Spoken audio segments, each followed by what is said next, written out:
28শে ফেব্রুয়ারি পশ্চিমবঙ্গে চূড়ান্ত ভোটার তালিকা প্রকাশ হওয়ার কথা থাকলেও তা কার্যত অসম্ভব। এর কারণ একাধিক।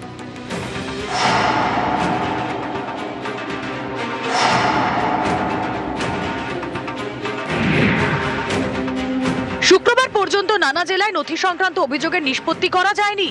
বহু ভোটার শুনানির সময় যে নথি জমা দিয়েছেন তা কমিশনের তালিকা অনুযায়ী নয়।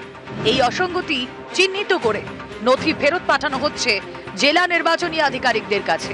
এটা মাইক্রো অবজারভারদের সুপার যাচাই প্রক্রিয়া।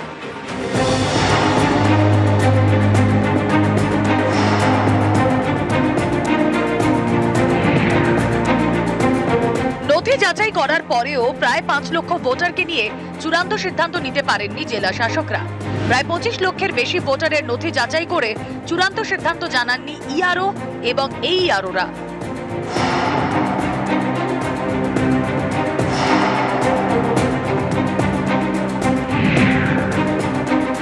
কমিশন মনে করছে এখনো প্রায় 30 লক্ষ ভোটারের নথি ফের যাচাই করা প্রয়োজন। সব মিলিয়ে প্রায় 60 লক্ষ ভোটারকে নিয়ে নানা অভিযোগের এখনো নিষ্পত্তি হয়নি। এই পরিস্থিতিতে পশ্চিমবঙ্গের মুখ্য নির্বাচনী আধিকারিক মনোজ কুমার আগরওয়ালের বক্তব্য, কাজ শেষ না হলে সময় বাড়ানো হবে। এই পরিস্থিতিতে যোগ হয়েছে আরো একটি বিষয়, সুপ্রিম কোর্টের বেনজির নির্দেশ। মমতা বন্দ্যোপাধ্যায়ের করা এসআইআর মামলায় শুক্রবার শীর্ষ আদালতের নির্দেশ, যুক্তিগ্রাহ্য তথ্য বিভ্রাটের নথি খতিয়ে দেখবেন জুডিশিয়াল অফিসাররা। জুডিশিয়াল অফিসারদের বাছাই করবেন কলকাতা হাইকোর্টের প্রধান বিচারপতি। এই নিয়ে শনিবার তিনি বৈঠক করবেন পশ্চিমবঙ্গের সিইও এবং নোডাল অফিসারের সঙ্গে। এই পরিস্থিতিতে এটা স্পষ্ট যে 28শে ফেব্রুয়ারি চূড়ান্ত ভোটার তালিকা প্রকাশ কার্যত অসম্ভব। অর্থাৎ ভোটার তালিকা দেরিতে, ভোটও দেরিতে। এখন এটাই সবথেকে বড় প্রশ্ন, এত সংখ্যক ভোটারের নথির অভিযোগের নিষ্পত্তি আদৌ সম্ভব শনিবারের মধ্যে, নাকি এর জন্য ফের সময়সীমা বাড়ানোর আবেদন রাজ্যের মুখ্য নির্বাচনী আধিকারিককে করতে হবে জাতীয় নির্বাচন কমিশনের কাছে? যদিও রাজ্যের মুখ্য নির্বাচনী আধিকারিক স্পষ্টভাবে জানিয়ে দিয়েছেন সময় প্রয়োজন হলে সময় বাড়াতে হবে। ক্যামেরায় কুণাল চৌধুরীর সঙ্গে সোমরাজ বন্দ্যোপাধ্যায়, নিউজ 18 বাংলা, কলকাতা। আজ ফের কমিশনের সামনে বিএলওদের বিক্ষোভ। মালদা সুজাপুরে বিএলও মৃত্যুর প্রতিবাদ। কমিশনের দপ্তর ঘেরাও করে বিক্ষোভ বিএলওদের একাংশে। বিক্ষোভ আটকাতে গেলে পুলিশের সঙ্গে হাতাহাতি হয় বিএলওদের।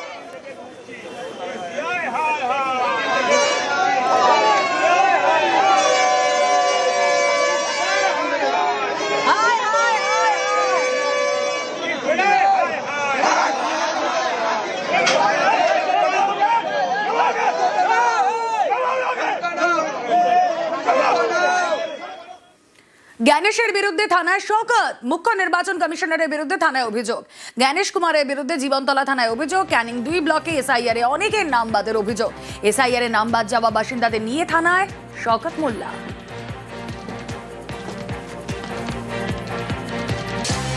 আমার ক্যানিং পূর্ব বিধানসভা এলাকার যারা ভোটার আছে, নাগরিক আছে, তাদেরকে নিয়ে আজকে গণেশ কুমার নামে এফআইআর করলাম।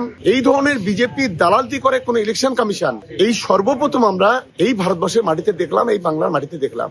সংখ্যালঘুদের ভোট কেটে বিজেপির হাতটাকে শক্তিশালী করার যে চক্রান্ত গণেশ কুমার করছে, আমি মনে করি এই চক্রান্ত বাংলার মানুষ তাকে সফল হতে দেবে না। আমি গণেশ কুমারকে এটাই বলবো যে মানুষের তাদের নাগরিকত্ব নিয়ে, মানুষের ভোটাধিকার নিয়ে আপনি ছিনিমিনি খেলা করবেন না, এটা আমার অনুরোধ আপনাদের কাছে।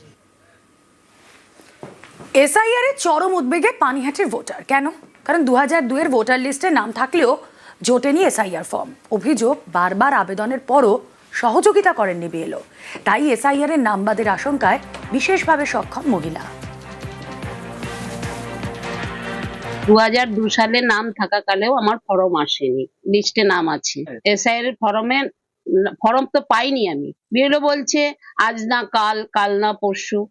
আমার নামটা কেটে দেওয়া হলো কেন? কি কারণে আমি ফর্মটা পেলাম না? 80 সাল থেকে আমি ভোট দিই, কেটে দিল। আমি খুব আতঙ্কিত, ভয়ে আছি। আমি হাঁটতে পারি না, চলতে পারি না। তারা তো আমাকে, তাদের কাছে সাহায্য চাইছি, তারা কোন রকম আমাকে সাহায্য করছে না।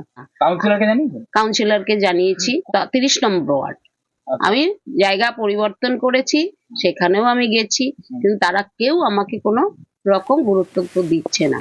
আমি কি সামনে বিধানসভায় ভোট দিতে পারবো না? নাম থাকলেও কেন দেওয়া হলো না ফর্ম? এসআইআর ফর্ম না মেলায় সাহায্য করা সম্ভব নয় বলে সাফাই বিএলও। ওনার নামে ফর্ম আসেনি, তাই আমি দিতে পারিনি, ওনাকে বলেছি তো। এটা কি নির্বাচন কমিশনের তরফ থেকে কোনো সমস্যা হয়েছে? আমি তো বলতে পারবো না, আমার কাছে যে কজন ফর্ম এসছে আচ্ছা, আমি প্রত্যেককে দিয়েছি, প্রত্যেককে প্রচুর প্রচুর সহযোগিতা করেছি, ওনাকেও সেটা বলেছি। নামবাদের দায় কার, সদুত্তর নেই বিএলওর কাছে। এই নিয়ে তুঙ্গে তর্জা। না, এটা তো খুব অন্যায়। বিএলআরও হোক আর ইয়ারও হোক, যারাই এটা করছে ভীষণ অন্যায় করছে।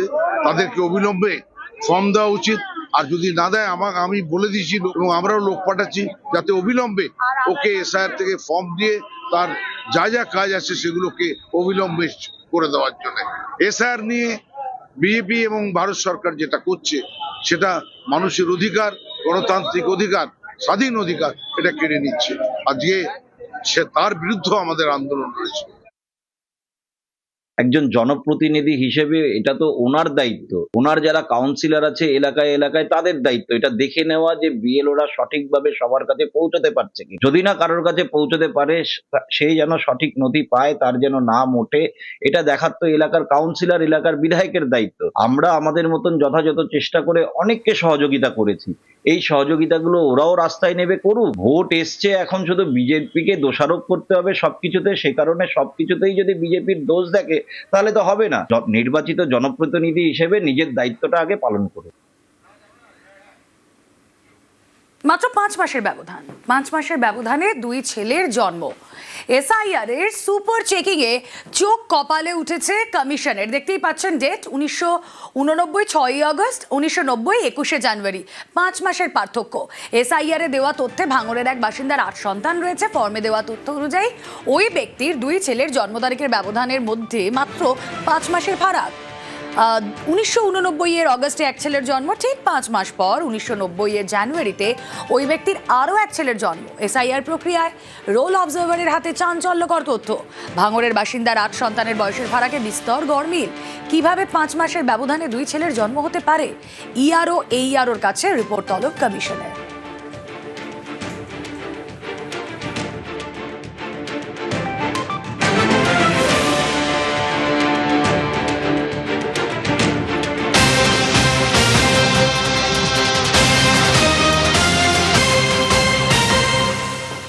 দুয়ারে রেশনকে ব্লিঙ্কিটের সঙ্গে তুলনা বিচারপতির। গ্রাহকের বাড়িতে রেশনে অসুবিধা কোথায়? ডিলারদের প্রশ্ন সুপ্রিম কোর্টের বিচারপতি।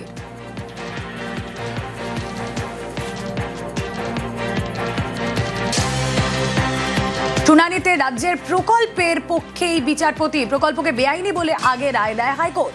সেই রায়কে সুপ্রিম কোর্টে চ্যালেঞ্জ করে রাজ্য। 3 বিচারপতির বেঞ্চে গতকাল দুয়ারে রেশনের বিরোধিতা। ওয়ান নেশন ওয়ান রেশনের যুক্তিতে সওয়াল ডিলারদের। বাড়ি বাড়ি গিয়ে রেশন বিলি সমস্যা বলে সওয়াল করেন তারা। ডিলারদের বাড়তি ভাতার প্রসঙ্গ তুলে পাল্টা সওয়াল রাজ্যে। গ্রাহক বাড়িতে বসে সুবিধা পেলে আপত্তি কেন, প্রশ্ন করেন বিচারপতি। ডিলারদের নয়, উপভোক্তাদের সুবিধাই লক্ষ্য বলে মন্তব্য। সেই সময়ে দুয়ারের রেশনকে ব্লিঙ্কিটের সঙ্গেও তুলনা করেন বিচারপতি।